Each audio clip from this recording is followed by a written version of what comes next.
Hi friends, welcome to ballast billing software. ഇന്ന് നമ്മുടെ topic നമ്മുടെ ബില്ലിംഗ് സോഫ്റ്റ്വെയറിൽ എങ്ങനെ ഒരു ബില്ല് ജനറേറ്റ് ചെയ്യാം അല്ലെങ്കിൽ എങ്ങനെ ഒരു ബില്ല് ക്രിയേറ്റ് ചെയ്യാം എന്നുള്ളതാണ്. അപ്പം നമുക്ക് അതെങ്ങനെയാണെന്ന് നോക്കാം. നമുക്ക് വീഡിയോയിലേക്ക് പോവാം. ആദ്യം തന്നെ നമ്മുടെ സോഫ്റ്റ്വെയർ ഒന്ന് ലോഗിൻ ചെയ്യാം. നമ്മുടെ സോഫ്റ്റ്വെയർ ലോഗിൻ ചെയ്ത് വരുന്ന ആ വിൻഡോയിൽ ഇൻവോയ്സസ് എന്ന് പറഞ്ഞൊരു സെക്ഷൻ ഉണ്ട്. ഈ ഇൻവോയ്സസിലാണ് നമ്മുടെ ബില്ലിങ്ങുമായി ബന്ധപ്പെട്ട കാര്യങ്ങൾ എല്ലാം പോകുന്നത്. നമുക്ക് പ്രീവിയസ് ആയിട്ടുള്ള ബില്ല് നമുക്ക് ഇവിടെ ഫ്രം ഡേറ്റും ടു ഡേറ്റും വെച്ച് നമുക്ക് സെർച്ച് ചെയ്ത് കാണാൻ വേണ്ടിയിട്ട് സാധിക്കും. പുതിയ ബില്ല് ക്രിയേറ്റ് ചെയ്യാൻ വേണ്ടിയിട്ട് ക്രിയേറ്റ് ന്യൂ ഇൻവോയ്സ് എന്ന് പറഞ്ഞൊരു സെക്ഷൻ ഉണ്ട്. ഈ സെക്ഷനിൽ ക്ലിക്ക് ചെയ്ത് കഴിഞ്ഞാൽ നമുക്ക് പുതിയ ബില്ല് പ്രിപ്പയർ ചെയ്യാനുള്ള വിൻഡോയാണ് അവിടെ വന്നിരിക്കുന്നത്. ഇവിടെ മുകളിൽ നമുക്ക് കാണാൻ വേണ്ടി സാധിക്കും സെലക്ട് കസ്റ്റമർ എന്ന് പറയുന്ന ഒരു സെക്ഷൻ ഉണ്ട്. നമുക്ക് ആർക്കാണോ ബില്ല് അടിക്കുന്നത് ആ കസ്റ്റമറെ നമ്മളിവിടെ സെലക്ട് ചെയ്ത് കൊടുക്കേണ്ടതായിട്ടുണ്ട്. അതിന് വേണ്ടിയിട്ട് സെലക്ട് കസ്റ്റമർ എന്ന് പറഞ്ഞൊരു സെക്ഷനിലേക്ക് പോകണം. അവിടുന്ന് നമുക്കിവിടെ കസ്റ്റമർ ലിസ്റ്റുകളെല്ലാം ഇവിടെ വന്നിട്ടുണ്ടാവും. ഈ ഒരു ലിസ്റ്റിനകത്ത് നമ്മുടെ കസ്റ്റമർ ഇല്ല എന്നുണ്ടെങ്കിൽ നമുക്ക് തൊട്ട് താഴെ ആഡ് ന്യൂ കസ്റ്റമർ എന്ന് പറഞ്ഞൊരു സെക്ഷൻ ഉണ്ട്. ആ സെക്ഷനിൽ ക്ലിക്ക് ചെയ്തുകൊണ്ട് നമുക്ക് കസ്റ്റമറെ ഇവിടെ ക്രിയേറ്റ് ചെയ്യാൻ വേണ്ടി സാധിക്കും. ആദ്യം തന്നെ നമുക്ക് കസ്റ്റമറുടെ നെയിം ജസ്റ്റ് ഒന്ന് എൻ്റർ ചെയ്ത് കൊടുക്കാം.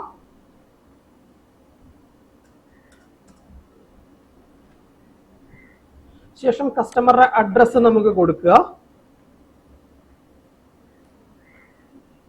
അതിനുശേഷം കസ്റ്റമറുടെ രജിസ്റ്റേർഡ് ആയിട്ടുള്ള മൊബൈൽ നമ്പർ നമ്മൾ കൊടുക്കേണ്ടതായിട്ടുണ്ട്. ശേഷം നമ്മൾ കസ്റ്റമറുടെ ടെലിഫോൺ നമ്പർ ഉണ്ടെങ്കിൽ അറിയാവുന്നുണ്ടെങ്കിൽ അത് കൊടുക്കുക. മെയിൽ അഡ്രസ്സ് കൊടുക്കുക അറിയാവുന്നുണ്ടെങ്കിൽ അത് കൊടുക്കുക. കൺട്രി സ്റ്റേറ്റ് ഇത് ഇൻബിൽറ്റ് ആയിട്ട് തന്നെ അത് വന്നിട്ടുണ്ടാവും. ഇൻ കേസ് മാറ്റം ഉണ്ടെന്നുണ്ടെങ്കിൽ നമുക്ക് ഇവിടുന്ന് ചൂസ് ചെയ്ത് മാറ്റി കൊടുക്കാവുന്നതാണ്. ശേഷം പിൻകോഡ് കൊടുക്കുക. പിന്നെ കോണ്ടാക്ട് ആയിട്ടുള്ള പേഴ്സൺ നെയിം എന്തെങ്കിലും ഉണ്ടെന്നുണ്ടെങ്കിൽ അത് കൊടുക്കാൻ വേണ്ടി സാധിക്കും. അവരുടെ നമ്പർ, മെയിൽ അഡ്രസ്സ്. ഇനി GST ഉള്ള കസ്റ്റമർക്കാണ് നമ്മൾ ബില്ല് ചെയ്യുന്നത് എന്നുണ്ടെങ്കിൽ GST നമ്പർ നിർബന്ധമായിട്ട് ഇവിടെ കൊടുക്കുക. ശേഷം ആഡ് ബട്ടണിൽ ക്ലിക്ക് ചെയ്യുന്നതോടുകൂടി ഈ കസ്റ്റമർ സേവ്ഡ് ആയി. ഈ ഒരു ബില്ലിംഗ് സെക്ഷനിലേക്ക് നമ്മുടെ കസ്റ്റമർ ലിസ്റ്റിലേക്ക് ആ ഒരു കസ്റ്റമറോട് ആഡ് ആയിട്ട് വന്നിട്ടുണ്ടാവും. ഈ ഒരു കസ്റ്റമർക്ക് നമുക്ക് ബില്ല് അടിക്കാൻ വേണ്ടിയിട്ട് നമ്മുടെ ബില്ലിംഗ് വിൻഡോയിലേക്ക് ഈ കസ്റ്റമറെ കൊണ്ടുപോകേണ്ടതായിട്ടുണ്ട്.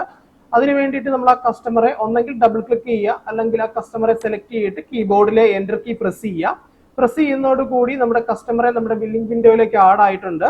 ശേഷം നമ്മുടെ ഐറ്റംസ് നമുക്ക് ലോഡ് ചെയ്യാൻ വേണ്ടിയിട്ട് ഗ്രീൻ ബാറിൽ ജസ്റ്റ് ഒന്ന് സെലക്ട് ചെയ്യുക. അതിനുശേഷം കീബോർഡിലെ എൻ്റർ കീ പ്രസ് ചെയ്യുക.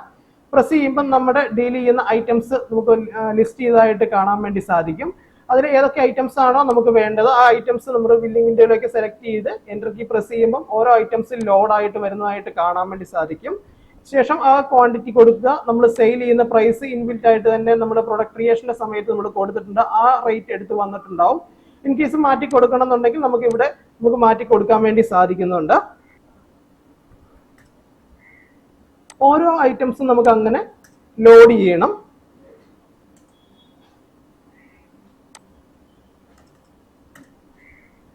ശേഷം നമ്മൾ ആഡ് ചെയ്തിരിക്കുന്ന ഐറ്റംസ് ഏതൊക്കെയാണോ ആ ഐറ്റംസ് എല്ലാം നമ്മൾ ബില്ലിങ്ങിലേക്ക് ലോഡ് ചെയ്തിട്ടുണ്ട് എന്ന് ഉറപ്പ് വരുത്തണം. ശേഷം നമ്മൾ എന്ത് ചെയ്യണം എന്ന് വെച്ചാൽ ഈ കസ്റ്റമർക്ക് നമുക്കൊരു ഡിസ്കൗണ്ടോ കാര്യങ്ങളോ നമുക്ക് കൊടുക്കണമെന്നുണ്ടെങ്കിൽ നമുക്ക് ഇൻവോയ്സ് ഡിസ്കൗണ്ട് എന്ന് പറഞ്ഞൊരു ഓപ്ഷൻ തൊട്ട് താഴെയുണ്ട്. ആ ഒരു ഓപ്ഷനിൽ നമുക്ക് ക്ലിക്ക് ചെയ്തുകൊണ്ട് തന്നെ നമുക്ക് പേഴ്സൻറ്റേജിലോ എമൗണ്ടിലോ നമുക്ക് ഡിസ്കൗണ്ട് കൊടുക്കാൻ വേണ്ടി സാധിക്കും. ശേഷം ഇവിടെ രണ്ട് ഓപ്ഷൻസ് ഉണ്ട്. സേവ് ഇൻവോയ്സും ഉണ്ട്, പേ ആൻഡ് പ്രിന്റ് എന്ന് പറഞ്ഞൊരു ഓപ്ഷനും ഉണ്ട്. നമ്മൾ ക്രെഡിറ്റ് ബില്ലായിട്ടാണ് കൊടുക്കുന്നതെന്നുണ്ടെങ്കിൽ സേവ് ഇൻവോയ്സ് ക്ലിക്ക് ചെയ്യുക. അതെല്ലാം നമ്മൾ പേയ്മെന്റ് കളക്ട് ചെയ്തിട്ടാണ് നമ്മുടെ പ്രൊഡക്റ്റുകൾ നമ്മൾ സെയിൽ ചെയ്യുന്നതെന്നുണ്ടെങ്കിൽ പേ ആൻഡ് പ്രിന്റ് എന്ന് പറഞ്ഞൊരു സെക്ഷൻ ക്ലിക്ക് ചെയ്യുക. മൂന്നാമത് പാർഷ്യൽ പേയ്മെന്റ് എന്ന് പറഞ്ഞൊരു സെക്ഷൻ ഉണ്ട്. അതിന് വേണ്ടിയിട്ട് പേയ്മെന്റ്സ് എന്ന് പറഞ്ഞ സെക്ഷനിലേക്ക് നമുക്ക് പോകാൻ വേണ്ടി സാധിക്കും. അത് ലെഫ്റ്റ് സൈഡ് കോർണറിൽ നമുക്ക് കാണാൻ വേണ്ടി സാധിക്കുന്നുണ്ട്. അതിന് തൊട്ട് താഴെ ഒരു പ്ലസ് ബട്ടൺ നമുക്ക് കാണാൻ വേണ്ടിയിട്ട് സാധിക്കുന്നുണ്ട്. ഈ പ്ലസ് ബട്ടണിൽ നമുക്ക് ക്ലിക്ക് ചെയ്ത് കഴിഞ്ഞാൽ നമ്മൾ ടോട്ടൽ ആയിട്ടുള്ള ബിൽ എമൗണ്ട് ഇവിടെ കാണിക്കും. ഓക്കെ, അപ്പം നമ്മൾ പേയ്മെന്റ് നമ്മൾ കളക്ട് ചെയ്യുന്ന എമൗണ്ട് എത്രയാണോ ആ എമൗണ്ട് ഇവിടെ ആഡ് ചെയ്ത് കൊടുക്കാൻ വേണ്ടി സാധിക്കുന്നുണ്ട്. അതിനുശേഷം പെയ്ഡ് ബൈ ക്യാഷ് ആണ് ക്യാഷ്, കാർഡാണ് കാർഡ്, ഏതാണെന്ന് വെച്ച് കഴിഞ്ഞാൽ അത് ചൂസ് ചെയ്ത് കൊടുക്കുക. പേയ്മെന്റ് ഡേറ്റ് ഇൻബിൽറ്റ് ആയിട്ട് തന്നെ സിസ്റ്റം ഡേറ്റ് എടുത്ത് വന്നിട്ടുണ്ടാവും. ശേഷം സേവ് പേയ്മെന്റ് എന്ന് പറഞ്ഞൊരു ഓപ്ഷൻ ഉണ്ട്. അത് ക്ലിക്ക് ചെയ്ത് കഴിഞ്ഞാൽ നമുക്ക് ബില്ല് സേവ് ആയതായിട്ട് നമുക്ക് കാണാൻ വേണ്ടി സാധിക്കും. ഈ വിൻഡോ ജസ്റ്റ് ഒന്ന് ക്ലോസ് ചെയ്യുക. അതിനുശേഷം നമ്മൾ ഇന്ന് അടിച്ചിരിക്കുന്ന ബില്ല് ആയതുകൊണ്ട് തന്നെ നമുക്ക് ജസ്റ്റ് ഒന്ന് ഇന്നത്തെ ഡേറ്റ് കൊടുത്ത് നമുക്ക് ജസ്റ്റ് ഒന്ന് സെർച്ച് ചെയ്ത് നോക്കാം. ഇപ്പൊ നമ്മൾ പ്രിപ്പയർ ചെയ്തിരിക്കുന്ന ഒരു ബില്ല് ഇവിടെ വന്നിട്ടുണ്ട്. ഇത് B2B ബില്ലാണ്, അതുകൊണ്ടാണ് BIN1 എന്ന് പറഞ്ഞ് കാണിച്ചിരിക്കുന്നത്. അതിന്റെ എമൗണ്ട്, ബാലൻസ് എമൗണ്ട് കാര്യങ്ങളെല്ലാം നമുക്കിവിടെ കാണാൻ വേണ്ടി സാധിക്കുന്നുണ്ട്. Thank you for watching.